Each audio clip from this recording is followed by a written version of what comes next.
All right, back with another playoff predictions video. I wasn't sure if I was going to do one this week. I thought maybe I'd skip a week, but given the Chiefs situation and how in flux they were, I figured I should probably make a video. And just we're getting down to it now. Most teams still have 7 games left to play. Few teams still have their bye, but most do not.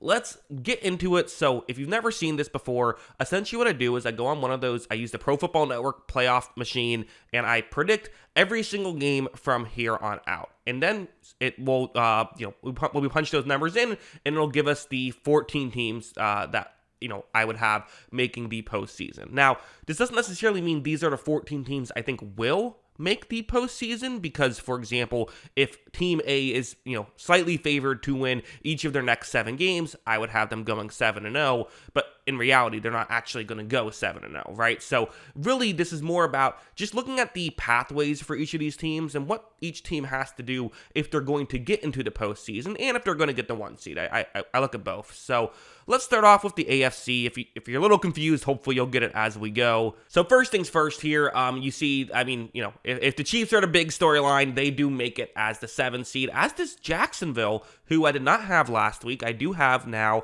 with a 10-7 record, eking into the playoffs. I still have the Patriots winning the division at 15-2, at the Broncos as the 1 seed, which was not the case last week as well. Colts with the 3 seed. Those are kind of the 3 teams fighting for the 1 seed right now. I do have the Ravens with the 4 seed and the Bills with the 5 seed. We'll get into the playoffs and why those teams are making playoffs in just a bit. Let's start off with the 1 seed though. What do each of those 3 teams have to do to ultimately get the 1 seed? And for some of it is simple. So first, you see the Broncos schedule. Again, the way I have it is both of them and New England winning out at this point. That is going to be tough. Denver plays Green Bay. That is a game that could go either way. They play the Chiefs. That is a game that could go either way. Even the Chargers, the final game of the season. Are the Chargers going to be fighting for their playoff lives at that point? You could get a very desperate team. Ultimately, though, if it's a tie between them and the Patriots, that means that the Denver Broncos would get the 1 seed. Although I have to mention, they do not control their own destiny for the 1 seed. This is the Indianapolis Colts, who I have losing once. I have losing to Seattle after, I think, last week I had them beating Seattle. This week I had them losing to Seattle. That's going to be like a pick-em, in terms of like the Vegas spread. I don't know who they will have favored in that one. I guess maybe Seattle slightly because it's in Seattle. But, ask me on a different day, I'll say the Colts win.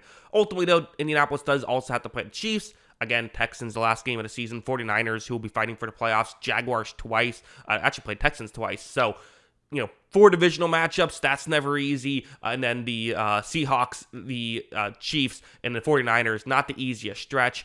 If they win out, or if there's a 3-way tie between them and Denver, then they are the 1 seed. So they control their own destiny for the 1 seed more than any other team does. But they also probably have the toughest pathway to get there. It's also worth noting that between them, even if it's just a 2-way tie, they would still have the tiebreaker. So, if they, because remember, they beat Denver, so they have that head tiebreaker. They would have the tiebreaker against New England as well individually, and they have the tiebreaker if it's all 3 of those teams. Sometimes that changes. In this instance, it does not. So, yeah. So, as for New England, no tiebreakers here against either of the teams. They're going to have to just have the best record. I will mention, sometimes I say something like that, and it actually ends up being untrue given how some other games could go. So, if there is an avenue for something like that, let me know in the comments below. I do sometimes miss some of those types of things, and if you're a fan of one of these teams, maybe you've paid attention to it a little bit more closely, but ultimately, the way I have everything else going, the Patriots would not have a tiebreaker over either of them.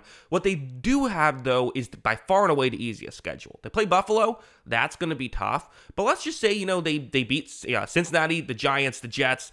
The Ravens also is a tough one, and then the Dolphins. If they can go, only lose one of those games, maybe 14-3, well, if you get 2 losses from the Colts and you get a loss from Denver, I guess you would need, in that instance, 2 losses from Denver as well. It's totally possible for them to get the 1 seed. So all 3 teams are very much in it.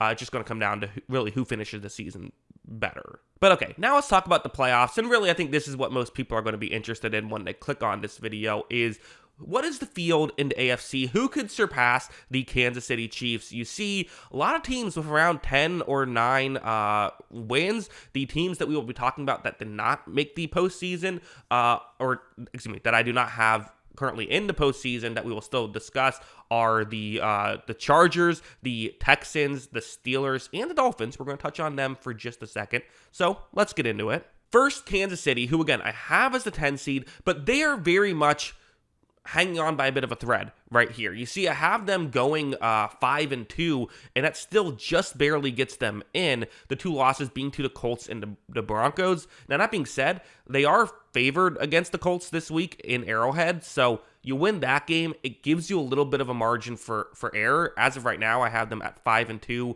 like that would squeak in as the 7 seed, and if you're a Patriots fan, I can't imagine you'd be thrilled if you get the 2 seed and have to play Kansas City in that situation. But how dangerous of a spot is Kansas City? If they lose just 1 extra game, well, one you have to think about is just, in about a month playing the Chargers. I mean, that's obviously I currently have them as a 1 game, finishing 1 game ahead of the Chargers. If that flips the other way, the Chargers would be the 7 seed. The Chiefs would not be in this scenario. Also, the way I currently have things, if the Chiefs drop another game, it would actually be the Pittsburgh Steelers, the way I have things set up, who would end up getting the 7 seed. So that's still a potential option of the Steelers and Ravens, even though both of those teams probably feel their best way is to get in through the division.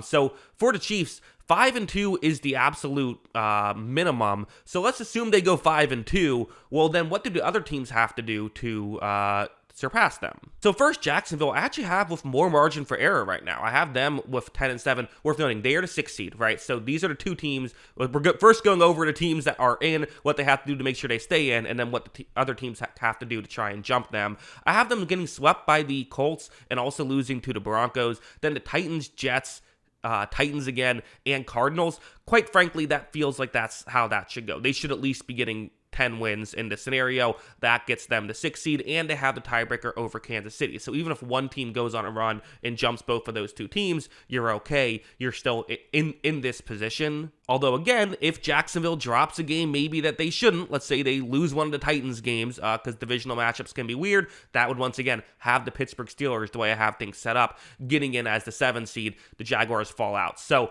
they have more margin for error. They can lose an extra game, but only 1 extra game. They have to make sure they at least get 4. If they get 4, there's a good chance that they are in, though, the way I have things set up. The Chargers are next, who only play 6 games, and I have them only winning 2 of those games, the Raiders and the Cowboys. Again, it's right in front of them, though. If you beat the Kansas City Chiefs, that flips things. The Chargers would then be in the playoffs. The Chiefs would not be in the playoffs, and I'm sure there'd be some added benefit towards being able to knock the Chiefs out of the playoffs. I'm sure that would make them feel better. But it is worth mentioning that is not the only way that they can get in here. In fact, if they just win one of their next one of the games I have them losing, that would put them at 10 wins. That would get them a playoff spot, even if it's not the Chiefs game. So let's say, for example, they beat the Raiders, the Cowboys, and then the Texans, which feels possible. I don't love their injured offensive line against that pass rush, but that's certainly a game, right? That could get them in. And the other thing you have to think about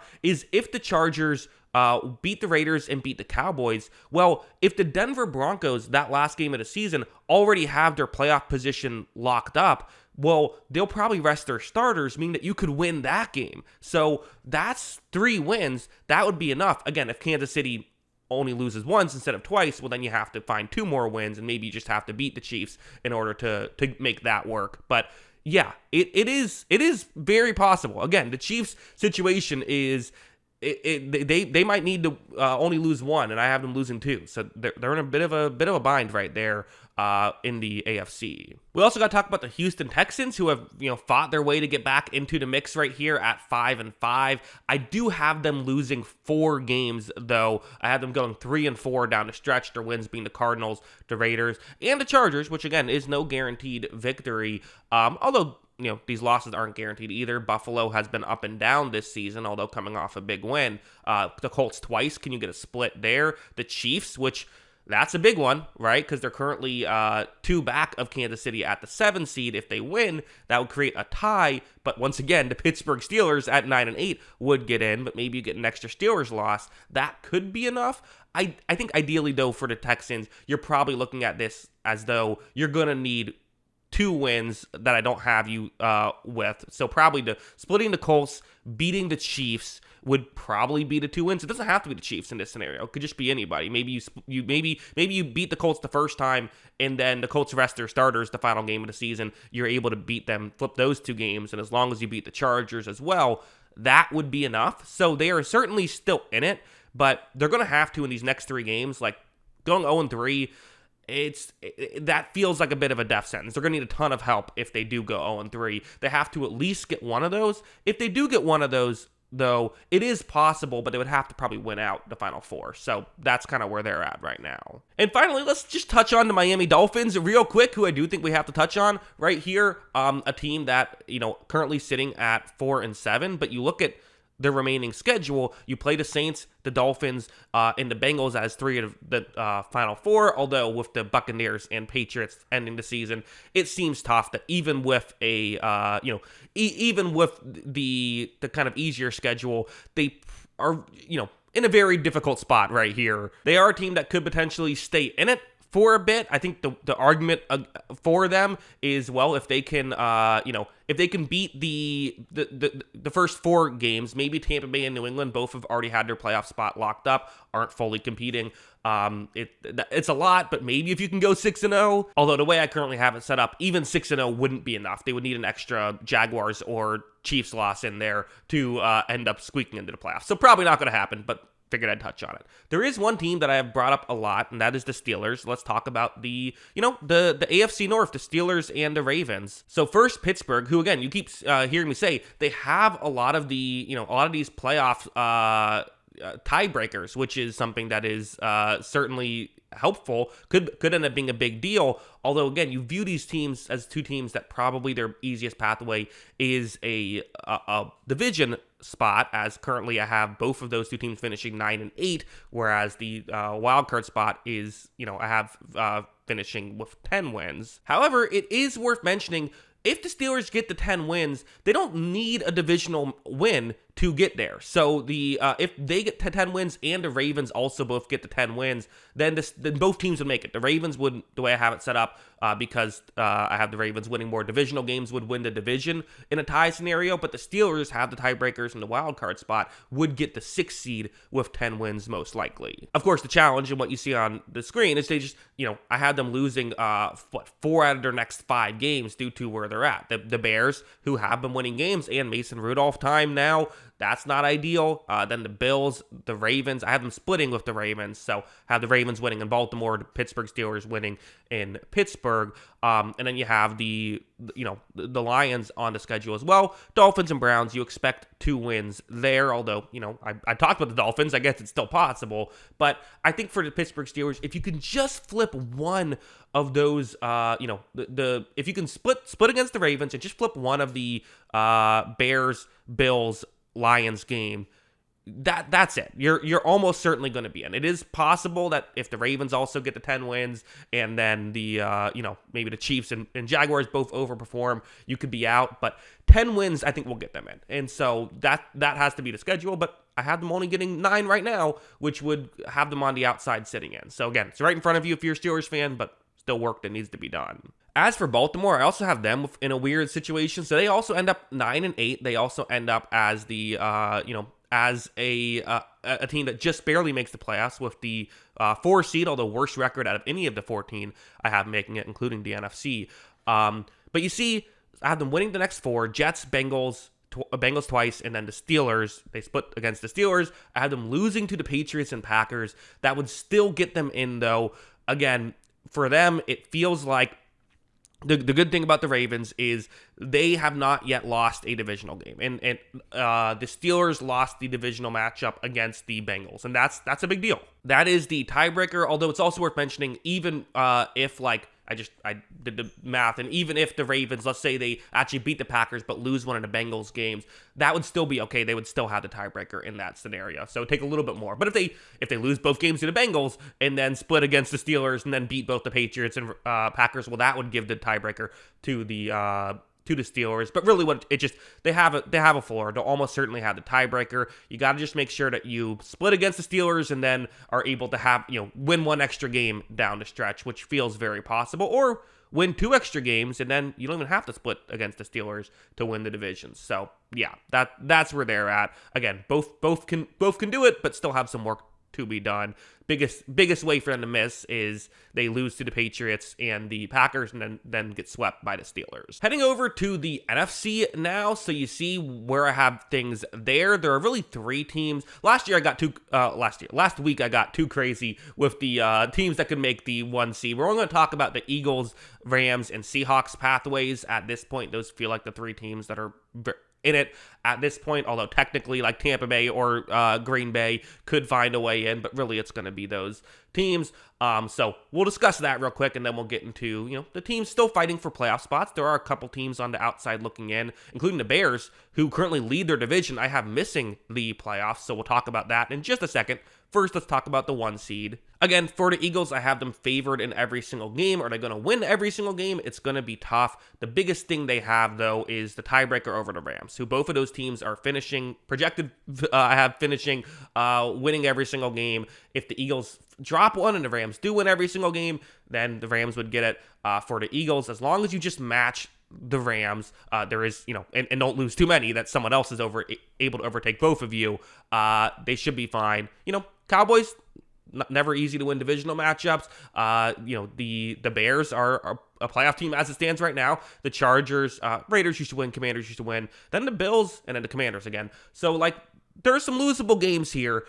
So can they just make sure that they tie the Rams? Well, you look at the Rams schedule, they also have some winnable games and then some games that could be tough. They play the Cardinals twice, the Falcons, and the Panthers. I think they expect to win those games, although a couple of those teams have been scrappy. Then you have Tampa Bay, Seattle, and the Lions going 3-0, and that stretch could be tough. So, can there be potentially maybe even a couple of losses in there? How can Seattle overtake things? Well, obviously, you see, so this is their schedule. The one loss, if they lose to the if they lose to the Rams, which I have projected because that's what happened last time, that feels reasonable. So losing that game, that's going to be tough, and that's obviously kind of the easiest way is they have to get a win there that not only gives you an extra win but brings the Rams down, although the Rams would still win the division in that scenario even if that game is flipped, if that's the only game the Rams lose down the stretch. So you would need an extra Rams loss somewhere in there, and then you would need the Eagles to drop back. And ultimately, they would not have the tiebreaker over either the Rams or the Eagles in this scenario. So to have to beat the Rams to then, that would, mean that they would then also need 2 Eagles losses more than what Seattle gets, and an additional Rams loss more than what Seattle gets. Probably just winning out is their way to the 1 seed. If they beat the Rams, though, it's not impossible. I mean, Tennessee, Minnesota, Atlanta, Indianapolis is going to be tough. That one could go either way. Carolina and the 49ers. I do think Seattle has the easiest schedule out of the 3 teams, but they just have the most work to do. So my bet would be it comes down to either Philadelphia or the Rams. As for the rest of the conference, so as I said, there are a couple teams that you look at on the outside looking in, nowhere near as many as the AFC as of right now, but still a couple. So again, the 3 wildcard teams right now are the Lions, the Seahawks, and the 49ers, all with at least 11 wins. I think the 2 teams you look at that are still in this that we're going to discuss here are the Carolina Panthers and the Chicago Bears. So those are the 2 teams we will discuss as teams that could potentially, squeak in. But, we also have to talk about the teams that, are currently in it that could lose. So actually, let's start off with the NFC South, because for Carolina, technically they could get a wild card spot. It might be easier for them to surpass Tampa Bay for the division. You see where I have their schedule right now. I do have them splitting with Tampa Bay and still finishing 2 games back, and they lost the game against the Saints earlier this year. So assuming Tampa Bay beats the Falcons and the Saints, and they play each of those teams one more time, then that means Tampa Bay would, as long as they split Carolina, have the tiebreaker in that regard. So one way for Carolina that I think just a way you have to do this is, if you're doing the math, you have to beat Tampa Bay twice if you're going to win the division. That would still mean Tampa Bay has 10 wins and you only have 9, so you would need another game to flip. They play San Francisco, so could that game be flipped for the division? It's really hard to imagine a scenario where they get the division without sweeping Tampa Bay. So, but if they sweep Tampa Bay, as long as they can make up one extra game, it is possible. Again, the Rams and Seahawks, that's a tough ask for them. Maybe they can beat the 49ers. You look at Tampa Bay's schedule, and I mean, I only have them losing twice, once to the Panthers, once to the Rams. If they lose to the Panthers twice and to the Rams, could you get one extra loss from them in there? The Cardinals, the Saints, the Falcons, and the Dolphins. It seems like a lot. It is possible, but it does seem like a lot right now for Carolina. Credit to them for making this a conversation, but it is going to take a bit more right now. But okay, let's go to San Francisco and let's put a pin in Carolina. We're going to talk about them in just a second, because let's talk about the wild card now. So we'll put Carolina's schedule back on the screen in just a moment. But first, we have to talk about the two teams that are currently in the 6 and 7 spots, the Lions and the 49ers, both currently sitting at 11 wins. The next closest is the Bears at 9 wins. So for San Francisco, I mean, the one thing you do have to say is, well, just this upcoming game, actually on Monday Night Football, credit to the schedule makers for nailing that one. It's these, you have the 49ers playing against the Carolina Panthers. So that's an opportunity for Carolina to not only, flip 2 games. Carolina gets their 9th win, and that brings San Francisco down to just 10, but now Carolina has the tiebreaker. So I have the Niners losing to the Colts and the Seahawks. I have the 49ers losing to the Colts and the Seahawks. It seems unlikely, though, that I guess the one thing you'd say is Chicago, right? And for both Chicago and for the 49ers, but for both Chicago and for Carolina, the thing that they like is they play San Francisco. So for the 49ers, you kind of have to make sure you win both of those 2 games. Well, if they lose to Carolina, they're ultimately going to be okay as long as everything else goes as planned. If they lose to the Bears, that is not the case. That would put them down to 10 wins. That brings the Bears up to 10 wins. That is the playoffs. That Week 17 game, which is a primetime game, that could end up being 4 playoff spots. So that ends up, that's one that looks huge on the schedule, and also just upcoming against Monday night. If they beat Carolina, it's going to be really tough for Carolina to overtake them for a playoff spot. Probably just straight up not possible. It's technically possible, but not really. In fact, let's just go back to Carolina real quick. Again, the way that, if you beat the 49ers, you'd have to then beat the Rams or beat the Buccaneers twice or beat the Seahawks or get some help with the 49ers falling off. That might be the way. Honestly, I think for Carolina, getting 9 wins and then hoping that you get kind of a fall off from San Francisco is probably the best path away. And also for Chicago, here's the good news is I'm projecting you to lose a lot of games. If that just doesn't happen, then they can get in, right? There's a lot of margin for error for Chicago. The bad news is I'm projecting them to lose a lot of games. But they play the Eagles on a Friday at 3 p.m. What are we doing there, schedule makers? But you have that situation. If they lose to the, that's the Black Friday game. That's stupid. I don't know. I don't want to have to cover, I like having my holidays free, not having to cover football in every single one, but whatever. It's fun. My job is covering football. I can't complain.